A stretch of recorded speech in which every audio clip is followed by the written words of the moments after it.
Mon invité aujourd'hui dans Grizzly Media, c'est le meneur de la formation de Québec, Metal Lord. Et c'est tous des gars qui sont natifs du coin de Charlevoix, de Baie-Saint-Paul. J'ai avec moi Marc Bélanger. Salut Marc, ça va bien? Oui, ça va très bien, toi? Ça va très bien, merci. Hey, Marc, vous avez des belles choses qui vous arrivent prochainement, mais pour ceux qui ne connaissent pas nécessairement ta carrière, qui ne connaissent pas Metal Lord, je veux qu'on en parle. Pour commencer, là, je veux savoir, du côté de Marc Bélanger, sa musique, là, et la musique en général, est entrée quand dans sa vie? Ben, ça a commencé très, très jeune, dans le fond, parce que mon père, je jouait de la musique, il était dans l'ensemble folklorique de Baie-Saint-Paul, et j'ai été élevé là-dedans. Donc, ça a commencé très jeune, à l'adolescence, 13, 14 ans, tout ça. Puis là, bon, j'ai commencé dans le sous-sol de mes parents, bien entendu. Mais là, on faisait, c'est ça, des covers de Nirvana, des covers de Metallica, Megadeth. Et ça a commencé comme ça. De fil en aiguille, on a monté. Ensuite de ça, on a joué quasiment 10 ans comme ça, puis jusqu'à 23-24 ans. Et là, on a commencé à faire des concours. On s'est inscrit, ben là, on a sorti le nom de Metal Lord. On a commencé à faire des compositions. Donc, à peu près en 2007-2008 que Metal Lord a commencé. Et là, on s'est inscrit à des concours. On a fait le Rock Contest à l'Impérial, où il est allé en finale. Ensuite de ça, on a joué sur plusieurs scènes entre-temps. Et en 2014, on a gagné le concours de Lévis-Ville du Rock. Donc, en finale, le volet composition. Et ensuite de ça, on est entré en studio. L'album est sorti en 2015. On a pris notre temps. Là. Pour faire l'album, là, on a pris notre temps pour que ça soit bien fait et qu'il n'y a rien qui est laissé au hasard. Donc, on a sorti l'album en 2015. Et suite à ça, il y a eu 2 clips de sortie. Donc, Speed of Life, Damnation of My Way, qui sont sur YouTube. Et la réception était très bonne. Les gens, tout ça. Et là, on a eu la chance d'ouvrir pour Queen's Ranch à l'Impérial. Ça a été un départ aussi pour nous autres de tout démarrer la machine, parce que là, on est sur Spotify, on est sur iTunes, tout ça, toutes les plateformes.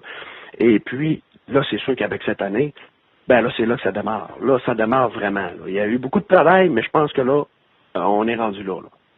Il y a 2 façons de le voir. Soit on se dit ça a pris du temps avant que ça l'arrive, ou soit on se dit ça a pris du temps avant que ça se forme, mais ça a décollé très très vite. De la manière que toi, tu préfères peut-être le voir tout simplement. Exact. Ben, dans le fond, il y a beaucoup de travail en arrière de tout ça, mais c'est sûr que ça décolle très vite parce que, tu sais, on sort l'album en 2015, on est rendu en 2017, et là, ça demande. Donc, c'est quand même assez rapide, le processus. Mais c'est sûr qu'on joue de la musique depuis quand même un certain temps. Alors, c'est ça, les 2 dynamiques. Mais c'est sûr que ça a décollé quand même très rapidement, là, parce que là, on parle, là, on tombe dans les grosses ligues, là, cette année, là. Je pense que là, on décolle pour vrai, là. Tantôt, t'en as glissé un léger mot, la naissance de Metal Lord. Le nom, l'origine, ça vient de où? Ben le nom, l'origine, dans le fond, on voulait un nom qui veut pas, qui se disait bien au niveau des gens, au niveau pour faire crier la foule, tout ça. On a dit ça prend quelque chose qui résonne bien. On est capable de faire crier la foule avec ça. Et d'autant plus que là, il y avait le mot métal dedans. C'est sûr qu'il y a une connotation un petit peu à Metallica, mais là, il fallait faire quelque chose qui se disait bien. On a pensé à ça. C'est sûr que ça fait Seigneur du métal si on le traduit, mais en réalité, c'est vraiment, là, on se définit pas comme ça, mais le nom est vraiment, là, pour que les gens puissent le dire, pour que ça se dit bien, et puis, qui nous représente, effectivement, là, parce que on fait quand même du trash metal commercial, je dirais, ou quelque chose comme ça. Donc, le nom est parti comme ça, on en a discuté, on a dit, ben, ça serait une bonne avenue, puis je pense que ça a regroupé un tas de critères pour le nom. Alors, c'est comme ça que qu'on a choisi le nom. C'est pas nécessairement le cas pour tous les bands, mais plusieurs groupes vont avoir certaines thématiques dans leurs chansons, dans leurs paroles. Du côté de Metal Lord, est-ce qu'il y a des thèmes qui sont plus souvent abordés? Ben oui, dans le fond, on parle surtout c'est des problèmes sociaux, des problèmes qu'une personne peut avoir. Ça peut parler de soit d'inceste, ça peut parler de tromperie, ça peut parler de drogue, ça peut parler des problèmes que les gens ont, l'injustice sociale. On fait un build-up de tout ça pour que le public puisse s'associer d'une manière ou d'une autre à nos chansons. Donc on essaie de vraiment aller chercher le plus grand public possible et qui peuvent se rattacher à nos chansons. Donc, on parle de problèmes récurrents de la vie, là, beaucoup là, dans nos chansons. Là. Je suis pas le plus grand fan de dire, il faut absolument que ce soit en français, mais pourquoi vous avez opté pour l'anglais plutôt que le français, ou pourquoi il n'y a pas, exemple, quelques chansons qui sont en français? Nous, c'est sûr que moi, je pas que je serais pas capable de jouer en français. Je serais capable de chanter en français, mais on a opté pour l'anglais. Au niveau, pour du métal, pour la phonétique et pour tout, c'est sûr que le métal sonne beaucoup mieux. Je pense qu'il y a une harmonie qui se fait et ça sonne mieux dans le fond. On l'a fait beaucoup pour ça. Puis c'est sûr que pour la scène internationale, puis des choses comme ça, c'est sûr que l'anglais prime d'abord. Alors, puis on est beaucoup à l'aise en anglais. Donc, à ce moment-là, on a décidé d'opter pour cette avenue-là, quoique en français, ça pourrait se faire, sauf que c'est moins pour l'auditeur. Nous autres, on pense qu'en anglais, c'est certain là, que ça sonne beaucoup mieux dans le style qu'on fait. Tantôt, tu as parlé des 2 extraits, dont Speed of Life, là, qui est également le nom de l'album. Selon toi, là, les pièces à découvrir, des fois, pour ceux qui aimeraient goûter un peu plus avec Lord, outre les 2 chansons qui sont disponibles? Je dirais Kiss My Eyes. Kiss My Eyes, c'est un gros, je dirais une grosse chanson. Les paroles, tout ça, c'est vraiment représentatif et c'est une chanson qui est très bien faite. Kiss My Eyes, c'est vraiment, je dirais pas même commercial, mais je dirais que c'est un heavy metal qui est quand même accessible pour beaucoup de monde. Alors, je mettrais Kiss My Eyes. C'est sûr que pour les amateurs de trash, là on a la pièce War. La pièce War là et Devil's Legacy, c'est certain que ça, c'est pour le trash metal, le monde qui aime ça quand ça brasse. Mais on a aussi Better Than You Hope sur l'album qui est commercial. Il y a de la guitare acoustique dans tout ça. Alors, ça fait un peu penser au Nothing Else Matters de ce monde et ces choses comme ça. Donc, c'est certain qu'on ratisse large. Donc, on a pour le public, les auditeurs ont vraiment là ça part d'acoustique, commercial, ça va dans le trash. Alors, l'album est diversifié dans le fond pour vraiment aller chercher beaucoup de monde. Donc c'est sûr que moi j'irai avec ça, Kiss My Eyes, Better Than You Hope, et si on veut plus de trash metal, on a War et Devil's Legacy. OK. Au point de vue de la réception, t'en as glissé un mot, c'est sûr que c'est votre premier album, il y a tout le temps une certaine fierté de sortir un premier album. Également, je pense qu'il y a une certaine fierté aussi d'avoir une figure connue, on parle de Jonathan Meunier, qui est quand même dans l'UFC, il faut le mentionner, là. C'est quand même pas gênant non plus. Vous avez Marc-André Barriot également, qui est un bon combattant, à qui j'ai eu la chance de parler dernièrement. Mélanie Moreau également, une fille de Québec, Oui. qui est assez connue, qui a notamment travaillé là, sur les galas de Yvon Michel, comme Ring Girl. Je pense que pour lancer le tout, là, vous avez mis le paquet pas mal. Oui, exactement. On a travaillé avec une équipe qui est extraordinaire dans le fond, puis ça a été vraiment là avec toute cette équipe-là. Ça a été, on a mis un concept, on voulait avoir ça. C'est un concept qui s'est pas fait souvent. Hein. C'est certain que pour mélanger un peu la UFC avec du métal, c'est pas quelque chose qui s'avait fait réellement. Donc on a décidé de prendre un guest, de faire, regarde, on va faire un peu différent, on va y aller comme ça. Puis avec cette équipe-là, c'était formidable. Après ça, toutes les nouvelles ont sorti, le UFC, tout ça, et c'est pareil pour nous. Donc, je pense que tout le monde a bien travaillé là-dedans, puis ça a donné un résultat là, qui est extraordinaire. Là.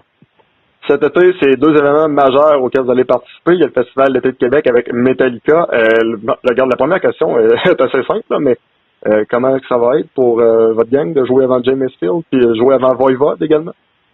C'est sûr que nous autres, c'est des rêves de petits garçons, tout ça. T'sais, à un moment donné, on pense, on veut tout le temps que marcher dans le monde de la musique, de vivre de notre talent, des choses comme ça. Rendu où ce qu'on est là, d'avoir cette opportunité-là, c'est sûr que c'est pas rien.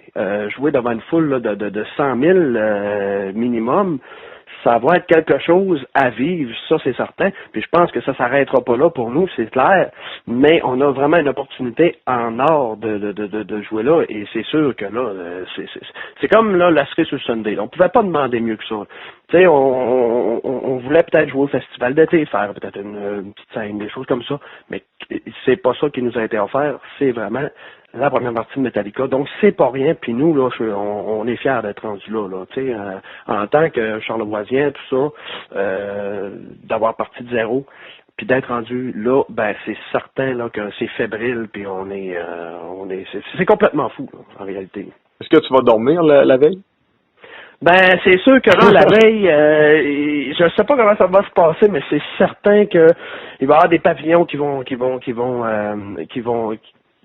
passer, c'est sûr.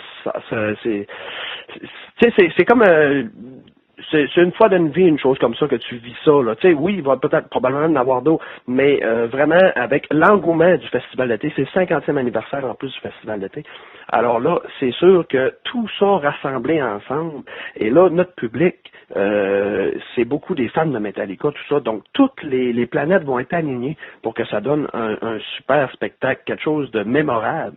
Fait que c'est certain que ça va être quelque chose. Là. Les journées avant, là, ça va être stressant, disons.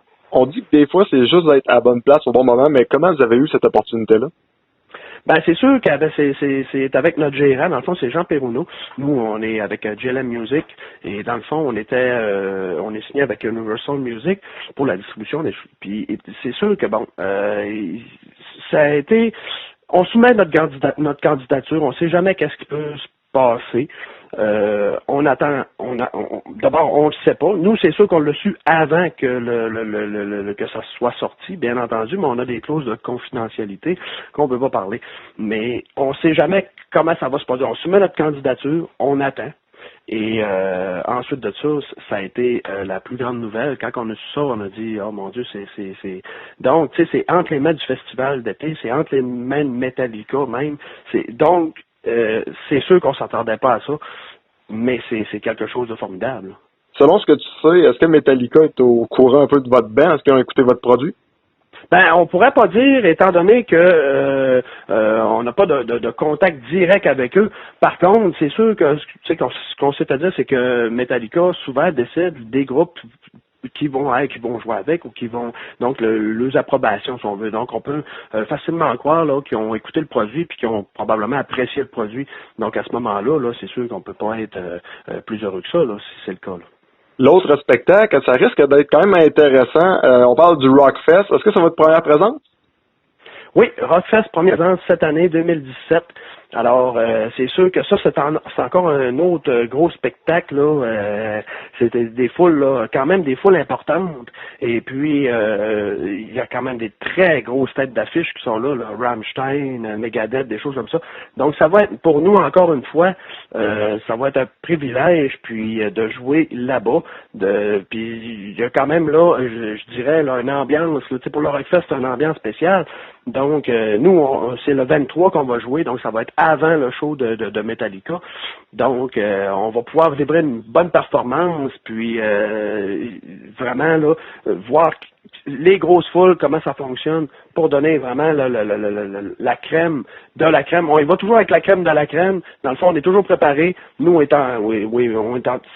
les pratiques sont vraiment coordonnées. Donc, on fait rien, là, disons, on laisse rien à côté. Donc, on va voir, là, vraiment avec un public, disons, Rockfest, c'est vraiment un festival métal. Donc, on parle pas tout à fait, là, de la même chose. Mais c'est sûr que pour nous, ça va être diversifié, puis ça va être intéressant, là, de jouer là-bas, là. Vous allez avoir aussi, je sais pas si on peut appeler ça une opportunité, du moins, en tout cas, ça vient me chercher un peu, ça vient me titiller un peu. Vous allez jouer avec Jérémy Gabriel? Oui, effectivement, ça c'est dans le fond, c'est une proposition là, de Alex Martel du Rockfest. Dans le fond, c'est vraiment lui. Et puis, ben, écoute, ça fait 12 ans là que le Rockfest s'est rendu très gros. Donc, il y a une crédibilité au niveau du Rockfest. Et c'était une proposition de lui.